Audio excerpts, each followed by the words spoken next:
साल 1930 से ही अपने अंदर न जाने कितने घिनौने, काले और खूनी रहस्यों को छुपाए हुए बंद पड़ी है। आसपास के लोगों की कई पीढ़ियों ने यहाँ रात में एक ऐसी औरत को देखा है जो सालों से यहाँ खुले बाल, लाल साड़ी और घुंघरू पहने हुए घूम रही है। वो कभी चीखती है तो कभी रोती है, कभी हंसती है तो कभी नृत्य करती है। इसके अलावा इस बिल्डिंग के सबसे ऊपर वाले कमरे में हर रात 4 लोग कैंडल लाइट में ड्रिंक्स पीते हुए और जोर जोर से हंसते हुए दिखाई दिए गए हैं। कहा जाता है कि वह लाल साड़ी वाली औरत अपने बड़े बड़े नाखूनों से यहाँ आने वाले सभी लोगों की आंतड़ियां निकाल कर खा जाती है। शायद यहाँ के स्थानीय लोग सूरज ढलने के बाद इस जगह के इर्द गिर्द भी नहीं दिखते। टाइम्स ऑफ इंडिया की ऑफिशियल न्यूज के बाद तो यहाँ लोगों का आना जाना बंद ही हो गया था।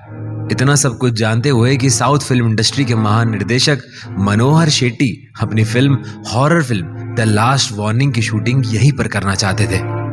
जीपी ब्लॉक मेरठ की इस रहस्यमय बिल्डिंग में निर्देशक मनोहर शेट्टी अपनी फिल्म की शूटिंग कैसे करने वाले थे ये कोई नहीं जानता था। मनोहर शेट्टी ना तो आत्माओं में मानते थे, ना ही उन्हें कभी भूतों पर यकीन था। उनके लिए यह सब पुरानी घिसी पिटी और बासी परंपराओं की एक ऐसी कहानी थी जिनका ना कोई वजूद था और ना ही कोई अस्तित्व। उनके लिए ये कहानियां, यह भूतों के नाम सिर्फ एक मजाक था या फिर बच्चों को डराने वाला कैरेक्टर। वह सिर्फ पैसा बनाना चाहते थे और हॉरर से एंटरटेनिंग सब्जेक्ट उनके लिए और क्या ही हो सकता था। उस पर जीपी ब्लॉक मेरठ जैसी रहस्यमय लोकेशन सोने पर सुहागा थी। फिल्म के रिसर्च वर्क के दिन धीरे धीरे बीतते चले जा रहे थे और एक दिन मुंबई में अपने खूबसूरत और आलीशान ऑफिस में फिल्म निर्देशक मनोहर शेट्टी बैठे हुए कुछ सोच रहे थे। वह फिल्मी जगत के एक ऐसे नामी नाम थे जिनके सिर्फ नाम से ही फिल्में सुपरहिट हो जाया करती थी। मनोहर साहब ने आज तक जितनी भी फिल्में बनाई हैं वो सब प्यार, मोहब्बत, रोमांस और एक्शन पर ही बनी थी। लेकिन इस बार मनोहर साहब को एक भूतिया फिल्म बनाने की जाने क्यों सूझी थी, कोई नहीं जानता था। शायद उनकी नियति ही उनसे पता नहीं क्या करवाना चाहती थी। इसलिए तो जनाब फिल्म भी बनाना चाहते हैं ओरिजिनल लोकेशन पर। उसकी वजह यही थी कि सब कुछ नेचुरल लगेगा। मनोहर साहब अपने ऑफिस में बैठे सिगरेट पी रहे थे, तभी दरवाजा खुला और हाथ में फाइल लेकर कमरे के अंदर उनका असिस्टेंट दिवेश दाखिल हुआ। दिवेश ने कहा, सर सारी परमिशन ले ली गई है।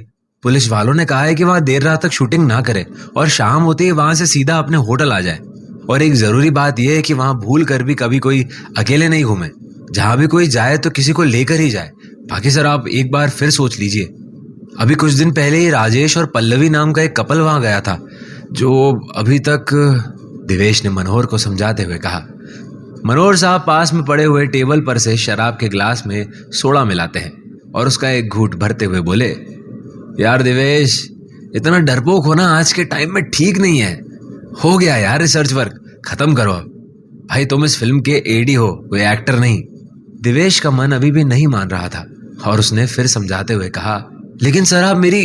लेकिन मनोहर तो ऐसे बिहेव कर रहा था जैसे उसे कोई बात सुननी ही नहीं है और उसने दिवेश की बात काटते हुए कहा, देखो देखो देखो दिवेश, इस समय तुम्हारी हॉरर स्टोरी से ज्यादा जरूरी है ये हॉरर फिल्म। और वैसे भी अगर वहां सच में भूत हुए तो भी अच्छी बात है ना, अपना काम तो और भी ज्यादा आसान हो जाएगा। सारा सोचो, एक्स्ट्रा इफेक्ट्स की तो जरूरत ही नहीं पड़ेगी और सारा काम अपने बजट में भी हो जाएगा। इतना कहकर मनोहर जोर जोर से हंसने लगे, बिना ये सोचे कि दिवेश जो भी कह रहा था सच कह रहा था। मनोहर ने एक ग्लास और शराब का भरा और दिवेश को ऑर्डर देते हुए कहा, हाँ वो कास्ट को पिन कर दो, कल सुबह लोकेशन पर जाना है जीपी ब्लॉक मेरठ, इसलिए सभी काम टाइम पर होने चाहिए। दिवेश ने कोशिश की लेकिन मनोहर नहीं माने। दिवेश जाने लगा तो उसके मन में आया कि वो एक बार फिर से मनोहर को समझाने की कोशिश करे, लेकिन मनोहर उसकी बात सुनने से पहले बोल पड़े, और हाँ, अपना ये ड्रामा कास्ट के सामने मत करना। दिवेश समझ गया था कि कुछ गलत होने वाला है। वो गलत कैसा होगा वो सिर्फ ये देखने के लिए जीपी ब्लॉक मेरठ की उस बिल्डिंग की तरफ पूरी टीम को लेकर दूसरी सुबह जाने के लिए तैयारी कर रहा था।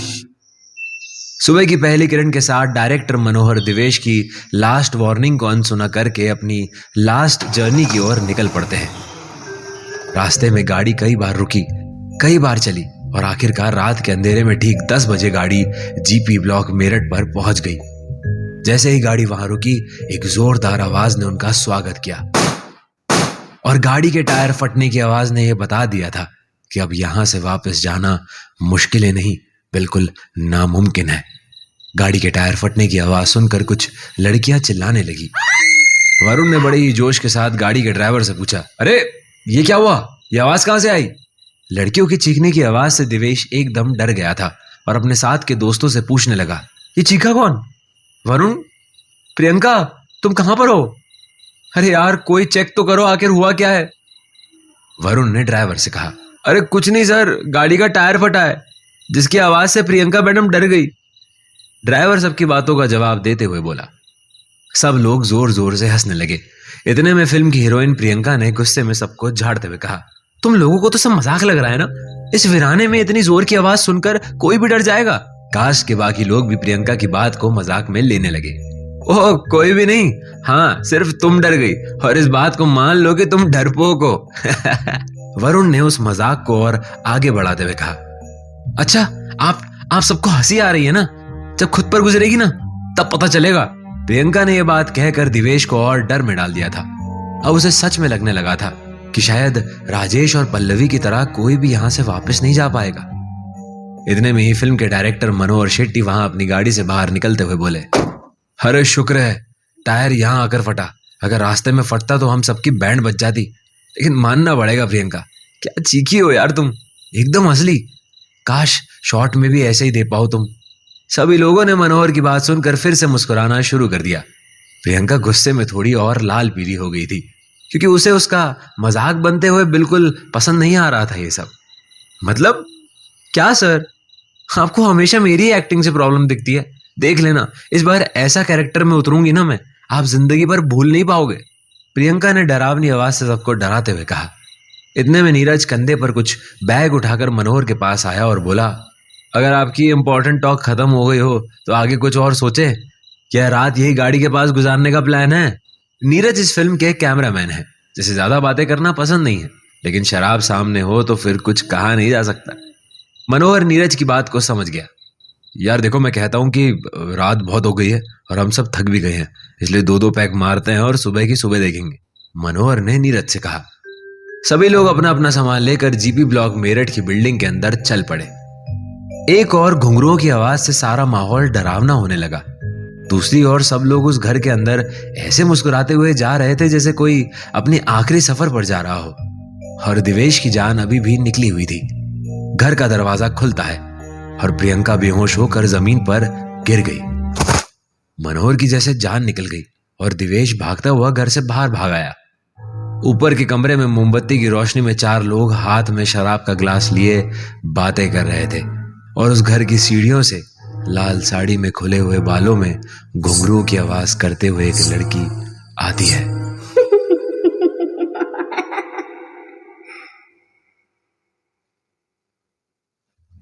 कुछ लोग भागते हुए जाकर पानी ले आए। प्रियंका को जगाने की कोशिश की जा रही थी। तभी प्रियंका एकदम से जागती है और सब डर जाते हैं और वो सभी को देखकर मुस्कुराने लगती है। कैसी लगी मेरी एक्टिंग सर? थी ना एकदम असली? प्रियंका ने बहुत ही स्टाइल से अपने डायरेक्टर मनोहर से कहा।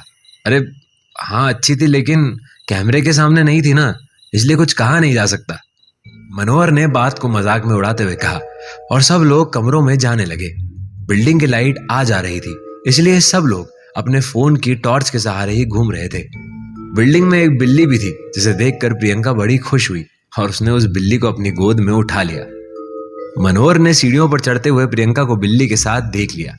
अब इसके साथ मत खेलती रहना, कल सुबह जल्दी उठना है, याद रहे। ये कहकर मनोहर अपने कमरे में चला गया और प्रियंका बिल्ली से बात करती रही। आपने कुछ खाया या नहीं? चलो मेरे कमरे में, मेरे पास आपके लिए बिस्किट है बढ़िया वाले। और बिल्ली को लेकर अपने कमरे में वो चली गई। बाहर दिवेश गाड़ी में डर से कांप रहा था। तभी विवेक उसके पास आया। सर आप यहाँ हैं? मनोहर सर कब से आपको ढूंढ रहे हैं, वो बोला और गाड़ी का दरवाजा खुलने लगा। दिवेश ने गाड़ी का दरवाजा अंदर से बंद करके रखा हुआ था और दिवेश अब वहां 1 मिनट भी नहीं रुकना चाहता था। अगर दिवेश को गाड़ी चलाना आती तो वो अब तक वहां से गाड़ी लेकर अकेला ही निकल गया होता। विवेक ने फिर से कहा, अरे सर वो प्रियंका जी नाटक कर रही थी, मतलब हम सब भी डर गए थे, लेकिन आप तो जानते हैं ना कि वो पागल है। सर ने पता नहीं क्यों ही रख लिया उन्हें फिल्म में। अरे सर आप बाहर तो आइए, चलिए, नहीं तो सर से मुझे डांट पड़ेगी। मैं कहीं नहीं जाऊंगा और हो सके तो तुम भी मत जाओ। दिवेश ने विवेक को हड़बड़ाते हुए आवाज में कहा। एक काम कीजिए सर, शीशे भी बंद कर लीजिए, भूत शीशों से भी अंदर आ सकते हैं। विवेक ने दिवेश को मजाक में लेते हुए कहा और दिवेश ने सचमुच गाड़ियों की खिड़कियां बंद कर ली और खुद को गाड़ी के अंदर लॉक कर लिया। विवेक वहां से मुस्कुराता हुआ वापस बिल्डिंग की तरफ चल पड़ा। दिवेश की हालत आहिस्ता आहिस्ता खराब होने लगी। उसे पसीने आने लगे, उसे सांस लेने में तकलीफ होने लगी। उसे ऐसा लग रहा था जैसे कोई उसका गला दबा रहा हो और वो गाड़ी में बेहोश हो गया। वहां ऊपर के कमरों में नीरज कैमरामैन शराब की बोतल खोल रहा था और कुछ और लोग भी वहां मौजूद थे। मनोहर एक तरफ खिड़की के पास सिगरेट पी रहा था। नीरज ने बोतल खोलते हुए मनोहर से कहा, वैसे सर कमाल की लोकेशन ढूंढी है आपने, मतलब शूट करने में मजा आ जाएगा। सर आपसे एक बात पूछूं? मनोहर ने सिगरेट का धुआं बाहर छोड़ते हुए हाँ में सर हिलाया। ये बिल्डिंग आपको मिली कैसे? मतलब यहाँ तो आना मना है, जैसे कहानियां हमने यहाँ के बारे में सुनी है। आपको यहाँ की परमिशन कैसे मिल गई? नीरज ने शराब का गिलास बनाते हुए मनोहर से कहा। मनोहर ने बची कुची सिगरेट को खिड़की से बाहर फेंक दिया और आकर टेबल पर बैठ गया और बोला, अरे जुगाड़ जिंदगी में बहुत खतरनाक चीज है। जिसको ये करना आ जाए ना, वो कुछ भी कर सकता है। वैसे तुम्हें एक बात और बताऊं, तुम भी यहाँ आए नहीं हो, भेजे गए हो। नीरज समझ गया था कि मनोहर उससे क्या कहना चाहता है। अच्छा, तो आपने सतीश साहब से कहा कि उनकी स्क्रिप्ट में लोचा है, सिर्फ इसीलिए कि वो अपनी फिल्म आगे कर दें और आपको टाइम मिल जाए। कमाल हो सर आप भी। नीरज ने चीयर्स करते हुए कहा। मनोहर ने शराब का गिलास एक घूंट में ही खत्म कर दिया और फिर बोला, अरे देखो मेरी किस्मत कितनी अच्छी है। तुम जैसा कैमरामैन है, दिवेश जैसा असिस्टेंट है और इन सब जैसी बढ़िया टीम है, और क्या चाहिए। वैसे दिवेश है बहुत ही ज्यादा टैलेंटेड। तुमने उसकी शॉर्ट फिल्म देखी? Marvellous, outstanding, mind blowing. यार क्या स्टोरी टेलिंग है, तुम सबको देखना चाहिए वो। लेकिन एक प्रॉब्लम है उसका। इतने में बाहर से विवेक आया और बोला, सर दिवेश सर गाड़ी बाहर से लॉक करके बैठे हुए हैं और कह रहे हैं कि मैं यही रहूंगा। वो इस बिल्डिंग के अंदर नहीं आना चाहते, कह रहे हैं कि मुझे होटल जाना है। बस यही प्रॉब्लम है उसकी। दोस्तों लाइफ में सबसे ज्यादा इंपॉर्टेंट है रिस्क लेना। जिसने अपनी लाइफ में रिस्क नहीं लिया वो सक्सेसफुल हो ही नहीं सकता। आप किसी भी फेमस पर्सनैलिटी की जीवनी उठाकर पढ़ लो। मनोहर ने सबको ज्ञान देते हुए कहा। तभी एक असिस्टेंट मनोहर के पास आकर सवाल पूछने लगा, सर आपको नहीं लगता कि यहाँ शूट करना मतलब ये मानी हुई हॉन्टेड जगहों में से एक है। कहते हैं कि यहाँ पर जो भी आता है वो तभी लोग हंसने लगते हैं। अरे तुम लोग इसको संभालो यार, मैं उसे लेकर आता हूँ। ये कहकर मनोहर उस कमरे के बाहर चला गया और असिस्टेंट जाकर नीरज के पास जाकर बैठ गया। सर आपको कितने साल हो गए हैं साथ काम करते हुए? असिस्टेंट ने बड़े ही प्यार से नीरज से पूछा। नीरज जो कि एक गिलास पी चुका था और अब दूसरा पी रहा था। 5 साल हो गए, लेकिन उससे ज्यादा तेज दिमाग वाला डायरेक्टर मैंने अपनी जिंदगी में नहीं देखा है। 3 में से 2 फिल्मों के लिए अवार्ड ले चुका है वो। असिस्टेंट जैसे नीरज को कुछ समझाना चाह रहा था।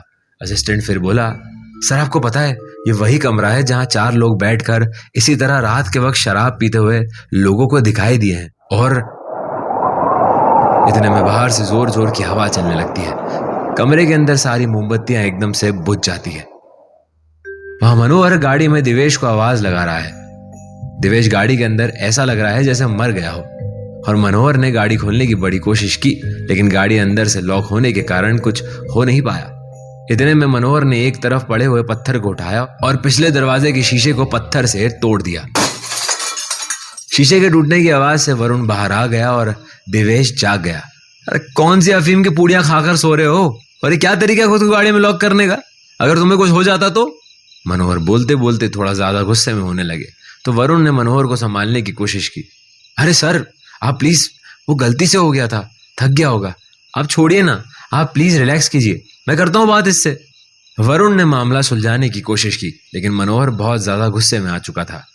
पागल आदमी है यार, ये विवेक को बोलता है यहाँ नहीं रहूंगा।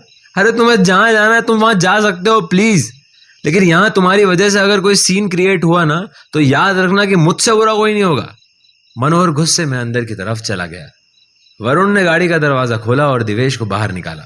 क्या हुआ था? वरुण ने दिवेश से पूछा।